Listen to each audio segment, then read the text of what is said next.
Hailing frequencies open, and welcome to Star Trek Discoverage, a live podcast that boldly goes into excruciating detail about this week's episode of Star Trek Discovery. I'm your host, Caliban, and I, for one, welcome our new overlady, the Slayer of Sorna Prime, the Witch of Warna Minor, Captain Sylvia Killy. Long live the Empire. I'm joined on the show, as usual, by Ella Pearson. She's the co-host of the Generations Geek podcast on the Chronic Rift Network, which is at chronicrift.com. Welcome back, Ella. Hey! How you doing? So I'm a little under the weather, but I am so happy that Star Trek is back. Yeah. How did you spend your break?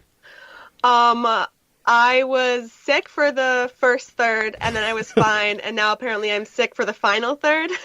Okay, just get it back in one more time. Other than that, it's been great. A lot of Netflix. Yeah, of course, that's the way to go. Are you ready to go? Are you ready to join the Tilly Empire? Absolutely. Captain Killy, all the way. All right, great. Also joining me on the show tonight is Andrew Troth. Andrew is the owner of Mind's Eye Comics in Eagan, Minnesota. He's also an actor and director in the Twin Cities theater scene. Andrew, welcome to the show. Thanks. It's great to be here. Thanks for joining us. I always want to know, and I always ask, how did you become a Star Trek fan? When did you first find out about Star Trek? Actually, I was born in the early 70s when Star Trek was in late-night reruns. And my mother started watching it when she had to stay up with me late at night as an infant, because if she put me down, I stopped breathing. So the original Star Trek saved my life in a way. So my family was always full of Star Trek fans from my earliest childhood. Sure. You owe your life to Star Trek. Pretty much. That's amazing. And modern medicine. Yeah, and that as well. Yes. Thank God for that. On my other Star Trek show, Enterprising Individuals, I always ask guests who their favorite captain is. I believe your favorite captain is Mal Reynolds, but if you had to pick a favorite Star Trek captain, who would it be? Oh, I go back and forth on this so often. I really like Sisko, though. I just always really felt like he was a guy with a great moral compass and someone I really enjoyed watching. Yeah, I agree. And he's also a guy who, we've talked about this on the other show, that he's got a lot of facets to him, and he doesn't have to just be the same guy, every week from week to week. He develops, and he ends up in a really different place at the end of the show that he was at the beginning of the show, which is really neat. Uh-huh. And a really sly sense of humor, too. Yeah, exactly. Yeah, I like that in a captain. Star Trek has a storied history in comics that I'm sure that you know about. They've been, and the license for Star Trek has been all over the map. It was at Marvel, and it went to DC and Malibu, and like IDW, I think is where it is now. Have you ever read any of the Star Trek comics or enjoyed those? I have read a lot of them. Yeah. I was reading pretty much all of DC's output when they had the license. Yeah. And I read some of the Malibu stuff. When it went back to Marvel, I really liked a couple of the series they did that didn't last very long. Like the Starfleet Academy series that they had was quite good. And there was another one that I forget now. And I haven't read one in a while, but I did just read the first issue of the Star Trek Discovery miniseries that IDW put out. Okay. Its background story on T'Kuvma, and is off to a pretty good start, I think. That's awesome. What's your opinion of Discovery so far? I love it. Yeah. I really love it. I have been absolutely on board for the whole ride so far. Yeah. How do you think it compares to the other series? Or can it compare? It really is its own thing. Yeah. Which is one of the things I love about it. But I for all that I've always loved Star Trek, my favorite sci-fi series of all time is Babylon 5. Okay.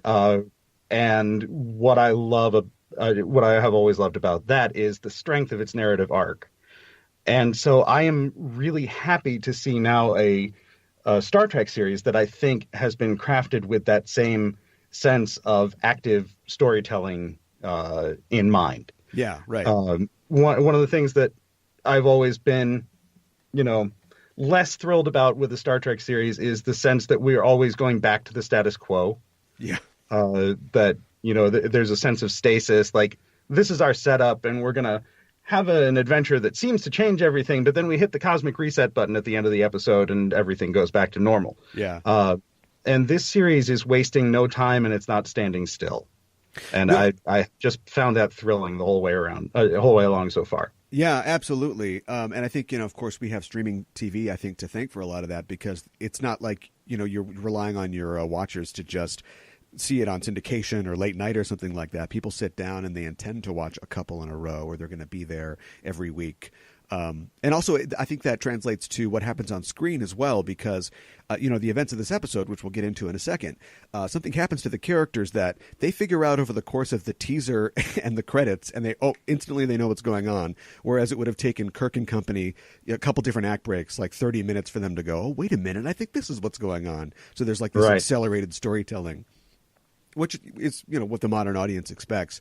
I want to mention before we get rolling today that today, January 7th, is Gene Coon's birthday. Gene Coons is somewhat responsible for what we're talking about, as he created the Klingons for the original series episode Errand of Mercy, in addition to writing and contributing to many other original series episodes as producer and head writer for the show. So happy birthday to Gene, and I'm not sore about Spock's brain. I love Spock's brain. I think it's a great episode. It's a fine episode. We've just watched the episode of Despite Yourself for Star Trek Discovery. It's the 10th episode. We're here to break it down for you. As always, we are setting a course for the spoiler zone, listeners, so be warned. We're glad you've decided to join us, but if you haven't seen the episode, stop, watch it, and then come back, because spoilers are incoming. The official synopsis for the episode this week is, while in unfamiliar territory, the USS Discovery crew is forced to get creative in their next efforts to survive opposing and unprecedented forces and return home, which is accurate, but is necessarily vague, because they don't want to give too much away here. It's written by Sean Cochran, a staff writer for the series. Cochran, that's a good Star Trek name. And it's directed by a name that should be familiar to Trek fans, Jonathan Frakes, who, of course, played Commander William Riker on The Next Generation. Frakes is a dynamic director, so I was looking forward to seeing what he did with the show. And I think he directed a fairly dynamic episode. What do you guys think, Andrew? Yeah, I think so too. Things really kept moving, and I think I don't know. I'm not that great a directing critic, but I can tell you that I enjoyed the episode immensely. What about you, Ella? I enjoyed it. I really felt like two episodes in one to me. Yeah. When they started like replicating like uniforms and badges, right, I was like surprised that they were going that far in this one episode.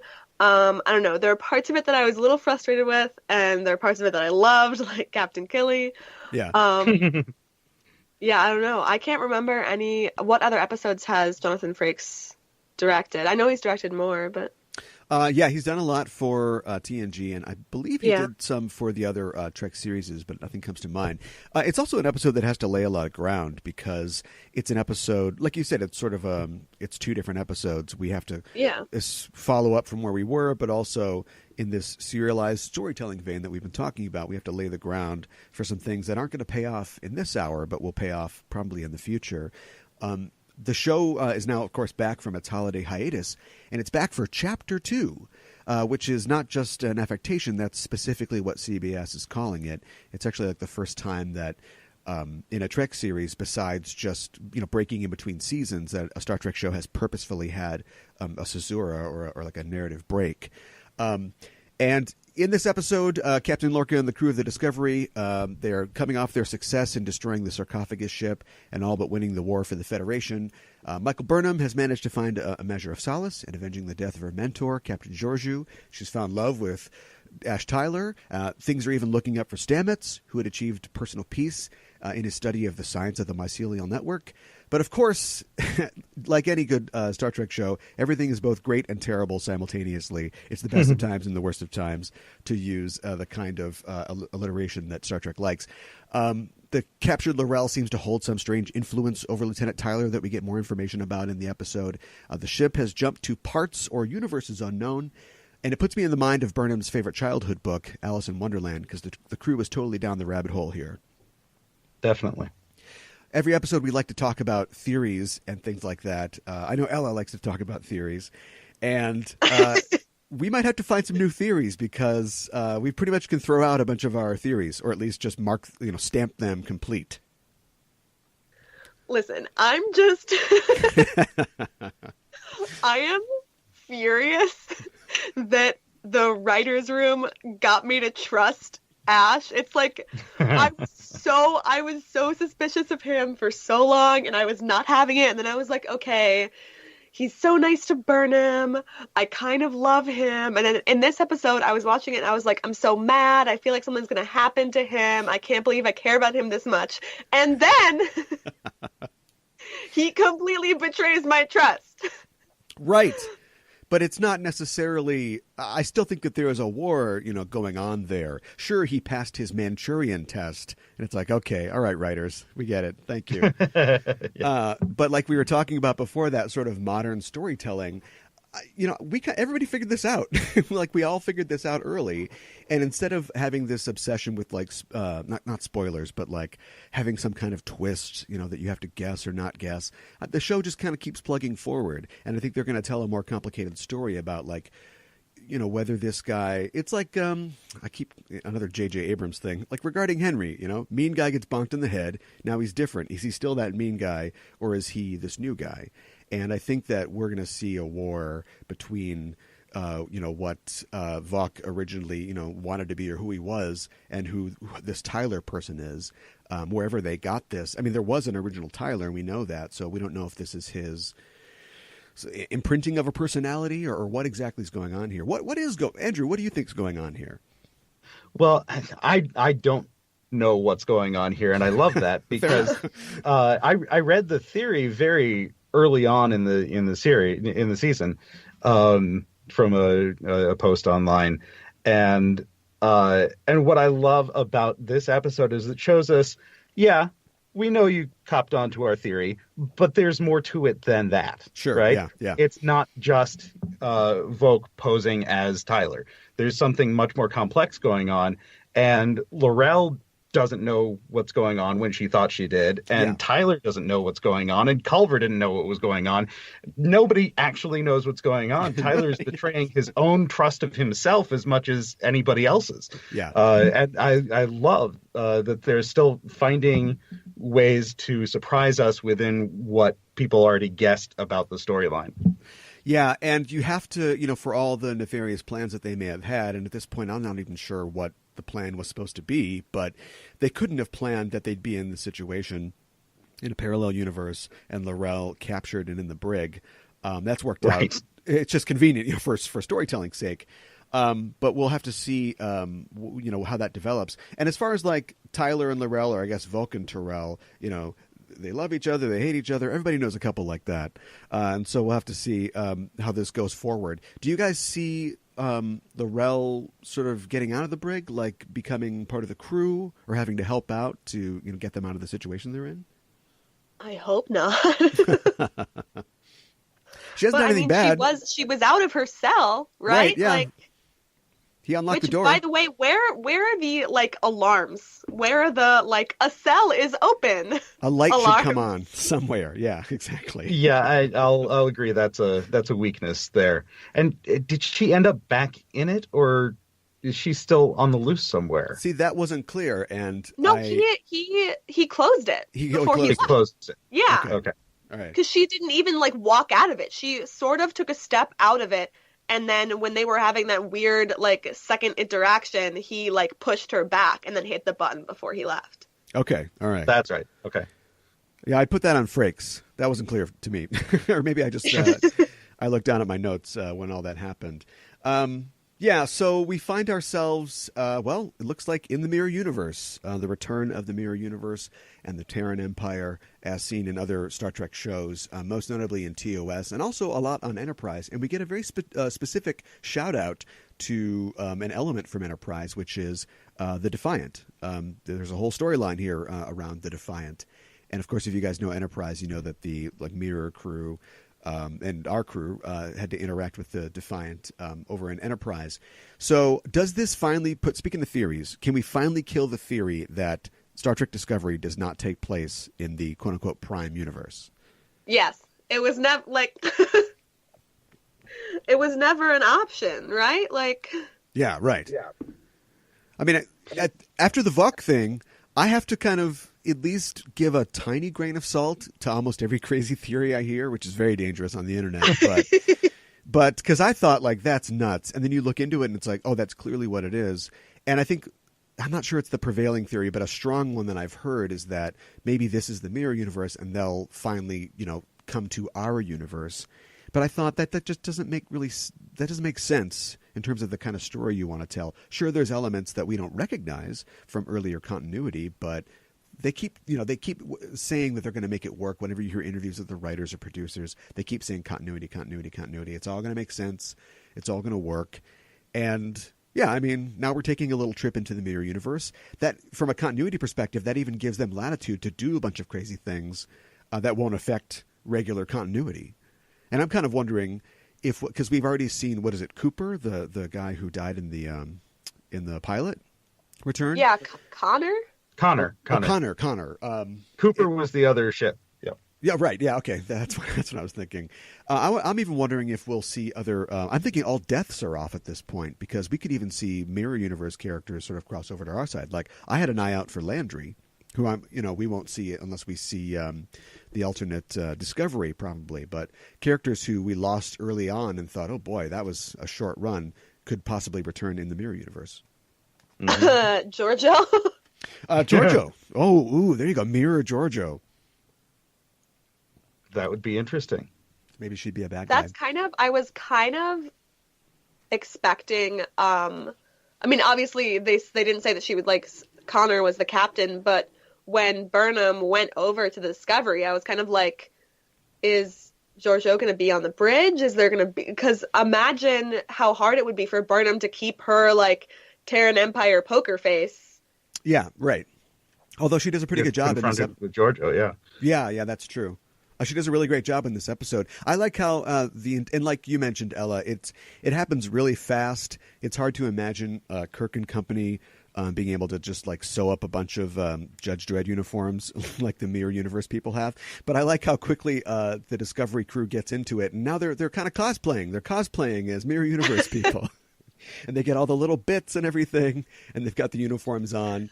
And, of course, we are gifted the best late Christmas present of all in this episode, which is Captain Tilly, which is a huge payoff. That was just that first moment where they're like, this is the captain, and her, like, picture popped up was, like, the best, like, I don't even know what to say about it. Just that initial moment for me was insane. It's a great payoff, and it's to them mentioning that, she wants to be captain and seeing that sort of realized. And I also like the scene early on when she has to talk to the guys. It's a scene reminiscent of like the scene in Star Trek VI where they've got to fool the Klingons on the other side of the radio, and she's like, just what the heck? Hold your horses for a second.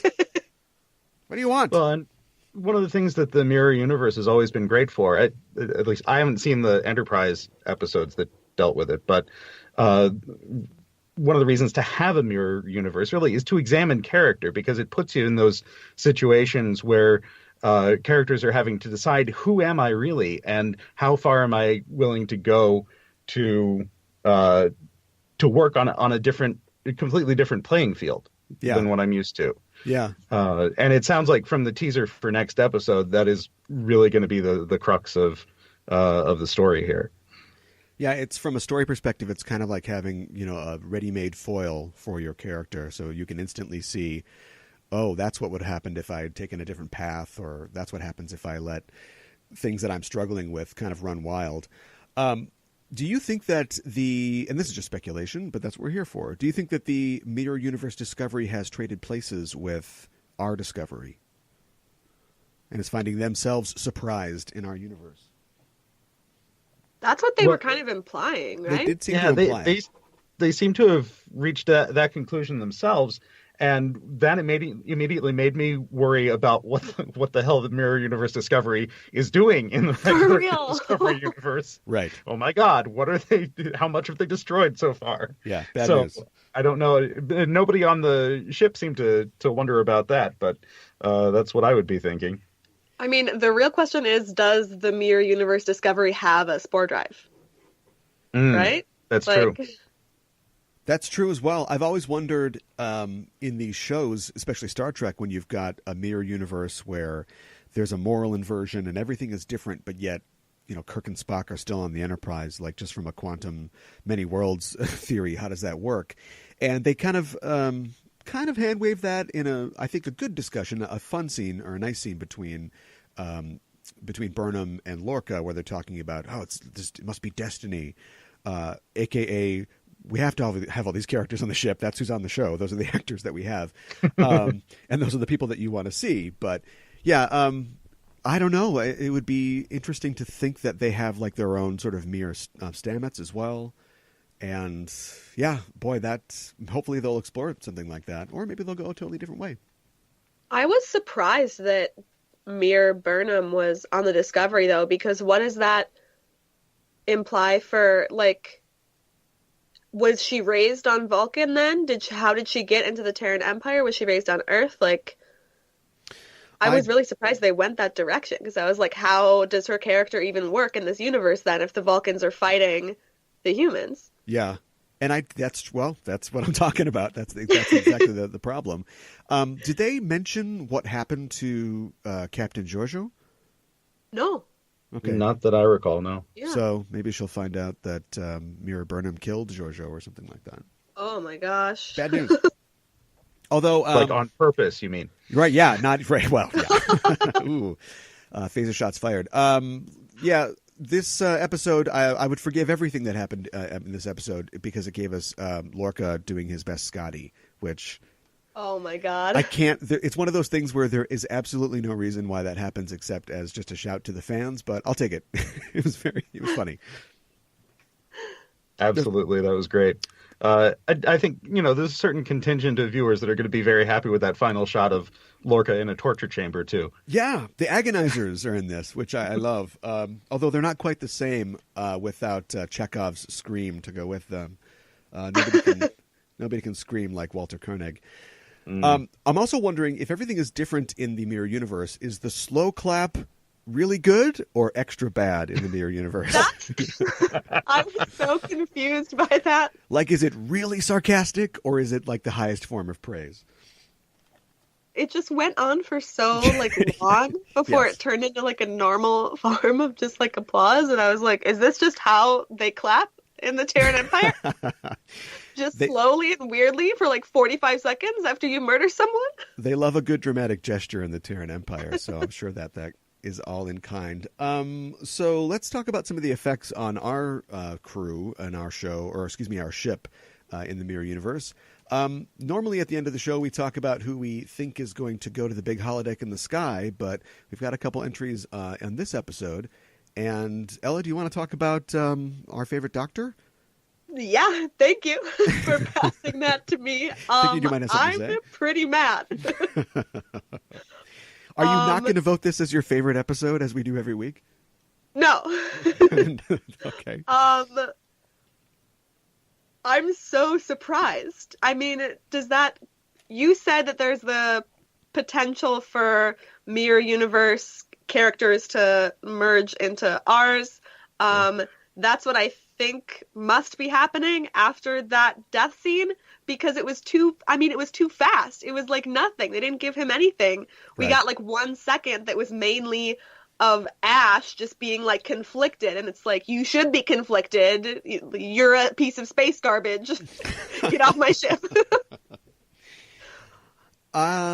Yes, I have to wonder. It's never good to get your neck broken, but if you're going to get it broken in a Starfleet sickbay, it's probably the best place to have it happen. You know what I mean? Like, he might not be totally dead. That's what I hope. I'm hoping. I'm just a little salty because I was like so excited to have a gay couple on Star Trek, and then he gets murdered. Yeah, that's kind of pulling the rug out. I think it's just a TV thing. It's like when she kills the other, I already forgot his name, Connor, before, and she stabs him in the chest, or like in the stomach. It's a TV thing. It's like, oh, I've been stabbed. That guy's not necessarily dead. Now, in the Mirror Universe, And, he's lost this fight, so they're going to throw him out the airlock, and whether he's dead or not, he'll be dead. But that happening, and then, everybody knows that when you turn your head to the side real fast, you're dead because your neck's broken on TV. So chiropractors are just assassins on TV when they adjust you. But like you said, though, they've invested so much in the groundbreaking couple of Stamets and Culber that I can't imagine this is the end of the story. Andy, what do you think? I really want to trust them on this. Yeah. I don't know. I'm afraid. I don't know. We do get a shot in the teaser for next week of Stamets cradling Culver's body. And he could have survived, or maybe we will get to import the mirror universe Culver. Who knows? I would love to see the actor continue on the series because I've always liked Wilson Cruz ever since My So-Called Life. Right. But I don't know. It was certainly a shocking moment that really, I think, contributed strongly to Tyler's story. Yeah. And sets up, heartbreak for Stamets as well. So from a story standpoint, I kind of like it, but I hated seeing it happen. Yeah, and it's another thing where you feel, up to this point, I feel a lot of sympathy for Tyler. No matter what this is he's going through, he's still somebody who is clearly suffering through something, and the show has received a lot of praise for depicting, a male survivor of PTSD and sexual assault, which we don't usually get. What the true nature of his character is throws that into question a little. But yeah, having him, no matter what's going on, having him flip out and go Manchurian Candidate and break a favorite character's neck makes the rest of the scenes with him in the show a little hard to kind of keep watching. And then he starts snuggling up with... that scene where he was talking to Burnham was so creepy. Yeah. Absolutely. Especially after she had to kill Connor, and he seemed like he was like, oh, we're on the same page. It's like, we're killing people. Great. Yeah, right. Yeah. Like, I'm here to protect you. Everybody else is in trouble, but you're fine. Yeah. Also, was it you or a guest? I remember being on the air and somebody saying, what happens next for Stamets? It's the death of his partner. Or was it the other way around? Somebody said that one of them was going to die. Yeah. And I was like, I hope not. Well, that person gets a fortune cookie, because they were right. What do you think? What do you think the palace that Stamets is referring to refers to? Oof. Don't stay out of the palace. Really good question. I don't know. We're pretty sure what he means by the enemy is here. Yeah, I think we've got that. But the palace is less clear to me. Yeah, I mean, it is Empire. I thought maybe it was, at the end of the episode, I was thinking maybe it was like literal, like who is the Emperor? Does he live in like a space palace? Well, I think that we should talk about that. Who the Emperor? We've definitely got a potential to, I'm trying to think of who we haven't seen the mirror version of yet. Do you guys think that the Emperor will be somebody that we already know? Maybe it's Giorgio. Oh my God. That would be... Oh, wow. All right, you got it. Andrew, you did it. Show over. Yep. Goodbye, everybody. That would be great. We have to get Rainn Wilson back on here somehow. That's true. I think people would flip out. I mean, long-term fans would flip out if they found that Harry Mudd was the Emperor all this time in the Terran Empire. Oh, yes. That would be fantastic. I don't think that would work out, yeah. I enjoyed seeing some of the classic elements of the Mirror Universe in this episode, like the Agonizers, and I was hoping to see like a Tantalus device, but maybe that's coming up later. And there's a lot of I've always something that I think that I brush over when thinking about this show is the production elements, in that this is a really good-looking show, and it's clear that they want to take what we know and love about the universe and expand it. And so we get things like we got to see a worker bee in this episode, which is something that is, we know exists in the universe, but we don't get to see a lot. And I've had my own opinion about the sort of updated interface of the computers and the equipment on Discovery as compared to Captain Kirk having to hit that white button to talking to the wall, to the guys upstairs all the time. But this is the episode that I think I really got in line when he takes the worker bee out. and he's using like the laser to retrieve the data core and all that. And you've got that cool sort of 3D, UI element where it's around his arm and he's moving it around and manipulating it. Like I think I came on board, so to speak, at that point. Andrew, what do you think about sort of the updated look of the series? I love it. I think that even though it creates, compatibility issues with the look and feel of the original series, I see no reason why today's TV producers shouldn't be making the most of the effects technology that we have available now. Make it look as cool as it can look. That's my opinion. Absolutely. What about the updated look of the Klingons? I still have questions about that. I don't know why we have only hairless Klingons now. Right. And it just the makeup appliances they've created are so much more extensive than just the forehead ridges and such that were added before. And I don't know. They may have done that to make it less obvious, when we see those actors without the appliances on, like particularly for Shazad Latif. But it seems like it definitely creates questions about how are these Klingons related to the Klingons we've seen before. Okay. So it's all built around a lie, is what you're saying.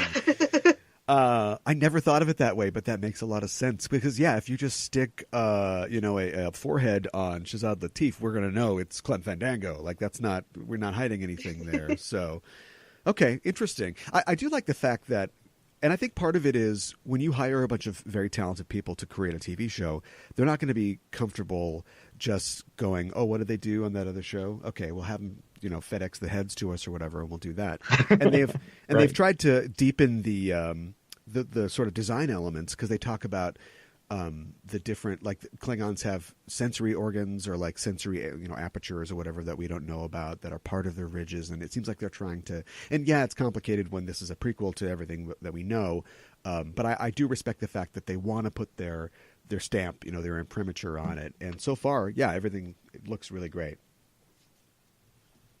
Here's somebody that looks great. In the teaser for the next episode, we see Evil Sarek, Mirror Sarek. He's got a beard. He's got the beard. He's got a goatee. In every Mirror universe, there's one type of facial hair, it looks like. And, he'll return. Do you think that Mirror Sarek is going to be like Mirror Spock in that he is someone whose logic and nobility transcends the moral inversion of the Mirror universe? Anyone? Well, it's interesting that, we had it explicitly stated that the Vulcans are part of the opposition to the Empire. That's right.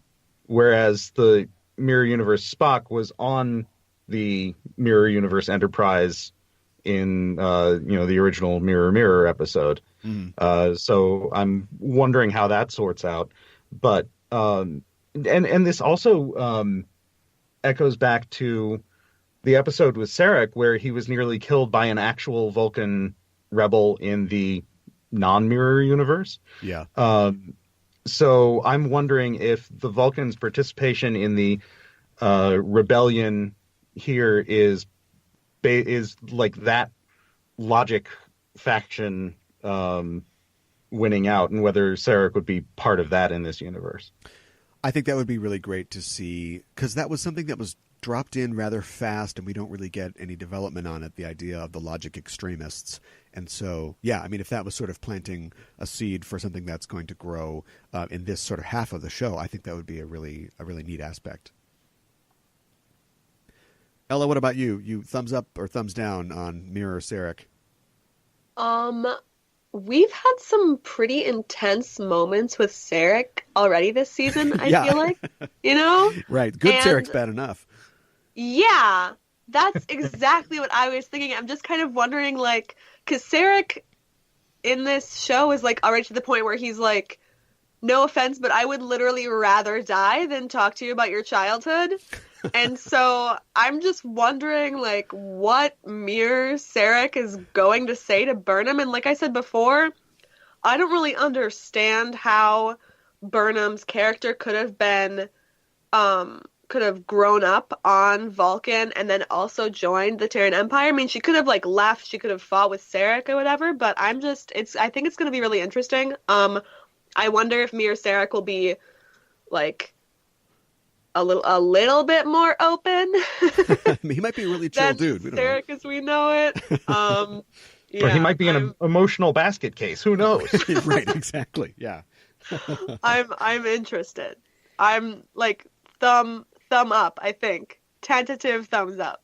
Well, great. I also give my thumbs up tentatively. Something that I like about the introduction of this is that we'll get to hang around for a little while in the Mirror Universe. And I think it's something that is cool when it's used sparingly. Of course, it seems like we're going to be here for a little while. But I like the fact that it isn't just a fun thing that we go off and do for 1 or 2 episodes. We're going to have to be here for a while, and we're, like we've mentioned on this show, possibly see other versions of ourselves. It seems like everybody on Discovery has a real nobody seems to know who they are, and they're really divided, and they don't seem to know themselves very well. And so we'll definitely get some good interactions, hopefully, with seeing other versions of themselves. And speaking of other versions of people, I want to put out something that isn't quite my theory, but it's something I want to discuss, which is the idea that the Lorca we know is not our Lorca, that he is a mirror universe person who has somehow made it to our world, to our universe, and is manipulating events there. We find out when they get to the mirror universe that their Lorca has disappeared, which I think is awfully convenient. And then we've got a guy in our world who has a ship that can traverse universes and needs about, say, 133 jumps to complete a map in order to get him to another place, and gets exactly what he wants, and now he's back in the mirror universe. What do you think about that? I'm not ready for another theory of this magnitude. I'm not even recovered from Ash, honestly. You just blew my mind. All right, well, go ahead. I think that fits squarely with the idea that even as we get to know these characters, we don't know if we can trust any of them. Yeah. Which is also something that I love about this series so far. They all surprise us sometimes with their duplicity. Yeah, absolutely. And they're going to be able to put that to good use as they masquerade in the mirror universe. Let's do that thing now where we check our threat ganglia. Who do you think is going to go to that big holodeck in the sky? This show has shown a propensity for killing off people left and right. As we know, no one is precious. Who do you think might buy it sometime soon? Well, I was going to say Culver until he died in this episode. Okay. So a little late, but yeah, still accurate. Ella? I have no idea. I mean, after Culver, like, would they kill somebody so soon? Like, probably. Maybe so. But I have no idea who it would be unless it's Ash, but I think we have some storyline left with him. Maybe it'll be Lorca. I'm worried about Saru. He wasn't in this episode at all. Yeah. He was. We saw his threat ganglia and everything. Yeah, he had that one moment where he was like spooked by Ash, but like they're in this mirror, like xenophobic mirror universe, and he's just like hiding on the ship. I don't know. Yeah, he's definitely not on the mirror Discovery, that's for sure. Although I want to see. Do you think Mirror Saru will be part of the Rebels? Oh my gosh, I hope so. He's got maybe he's got a goatee made of threat ganglia. Oh my god. Their strength comes from their fear, so they'd always. Right. Now that we have talked about this first episode in the second chapter, I was curious to know what you guys think might come out of a second season. Ella, I know that we've talked about this previously. So, Andrew, if this sort of storyline wraps up, where do you think Discovery can go if they continue with the Discovery into a second season? Well, my theory so far has been that this first season is about building Burnham's humanity. Okay. And I think if I'm at all right about that, then the second season probably places her in a position of more authority as a captain or a second in command again, sure, or something like that. And yeah, I would guess that it starts out at that point with her assuming a more authoritative role. Okay. Ella, I know that you read a lot of the tie-in fiction. Has that given you any insights into where this story could go, seeing where it's been? The only tie-in fiction I've read up to this point, I haven't read the first comic book, so I don't have that in my head. I've only read, the only book that's out is the prequel. Right. So I've got no idea, but it's interesting that you would say that, Andrew, because the reason why I said like maybe Lorca's in danger is because I was thinking about Burnham, and I was like, where can the series go from here? And it's like, if Lorca dies, and I know Saru is like the first officer, but if Lorca dies, like, I think that she would be in the running to have like a higher rank, or to like possibly be a captain, like more soon than you would think, I think, for somebody who was like literally just in prison like 6 months ago. Yeah, that seems a little strange. But then, of course, in the J.J. Abrams feature film, Kirk goes from cadet to like captain in like a weekend. You're right. So You're right. There's precedent. So you haven't read Dayton Ward's book yet? You didn't get like a galley copy of that or something? Is it out? No, but I'm just saying, like, you've got connections. Oh, you you think that I got a copy under the table? That's what you're asking? Well, I'm just saying you should be able to. I didn't even try. When Culber died, the first thing I did was look at my dad, and he's still just sitting there with this just poker face. Old stone face, yeah, and just right. infuriating straight face, like, yep, that happened, but like nothing else. Okay. So I have nothing. All right. It's good to know that this is the show that your dad just laughs at every week as we speculate on all this stuff. Well, as this show goes, that's it for this week. So thanks for joining us, listeners. If you like what you hear, you can follow us on Facebook and Twitter at EISTPod for updates and to get notified when new episodes of both Enterprising Individuals and Discoverage are released. And you can tweet to us on the show by using the hashtag Discoverage, or you can email us at eistpod@gmail.com. You can join us next Sunday night on January 14th for our next episode of Discoverage. We will be talking about the 11th episode of Star Trek Discovery, The Wolf Inside, which has a particularly fairy tale sound to it. I'm guessing referring to them being like in sheep's clothing, or maybe sheep and wolves clothing, because they're wearing the Judge Dredd outfits. I don't know. Right. Or Ash. Yeah, or that too, as well. Or yeah. Ash. Yeah. So many ways to interpret.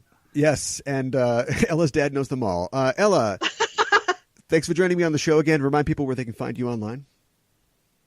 Me? Yes, you, or your show, Generations Geek. You can find me at generationsgeek.com, and you can find us on Twitter, and you can find us on Instagram, everywhere. Google us. Andrew, where can people find you on the interwebs? You can find Mind's Eye Comics on Facebook or Twitter. And my ongoing theater adventures at various places. You can follow me on Twitter at Andrew Troth, or you can follow me on Facebook. Awesome. Are you working on anything in the theater sphere right now? I have a lighting design for Theater in the Round that it's the adaptation of Jane Austen's Emma, which opens February 9. Wow, that is a specific challenge, lighting in the round, compared to lighting from Proscenium. Yep. Which you're completely confident about, so check that out. Well, I've done it twice in the last year and a half, so okay, cool. In the same space, so I know the place pretty well. Sure. I still got a lot of work to do on this design, so. Well, good luck with that. And thanks for joining me. Thanks for listening. And we are signing off. This is your Captain Caliban for Andrew and Ella saying, live long and prosper. Long live the Empire!